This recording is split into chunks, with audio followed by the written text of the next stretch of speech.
35, we are called and supplied to be a maturing expression of Christ in this particular place. We are not omnipresent.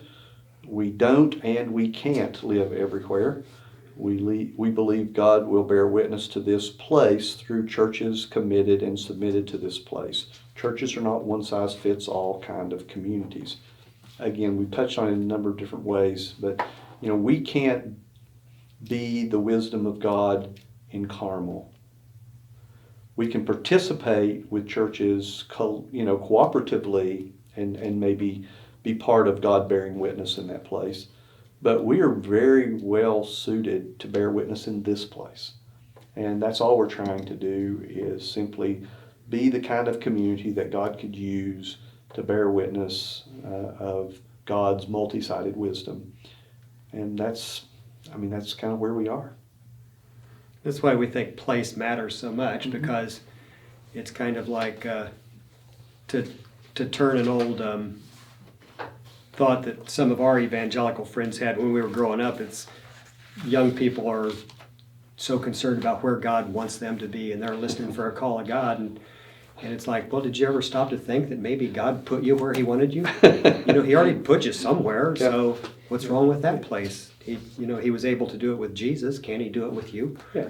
That's not to say that people can't move to other places. Right. And often do, as was my experience. Yeah. But it also cuts short when you start independently of everyone else deciding where God's putting you. It cuts you off from the very voices that God may be using to tell you that. My home church sent me. I mean, they sent me first to Roan Mountain, Tennessee, and from there, the people in Roan Mountain, Tennessee were just tickled to death that a fella who'd been with them for 5 years was going off to Pittsburgh. And the people at Pittsburgh, except for a couple of exceptions, understood why maybe we should go. And I'm not saying those were all godly moves, but there was at least conversation. It wasn't like they woke up one morning and found out that we were leaving. And that was just our experience. I mean, this gets repeated millions of times every year by people who think they're called to someplace else. So this was a big part of our early conversations about the fact that if we're a healthy community, why would we want our children to leave? Yeah.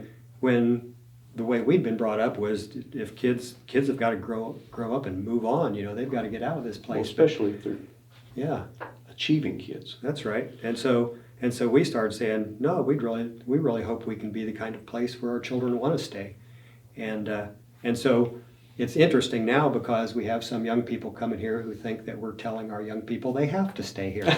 So it's funny how those things turn on you. Yeah.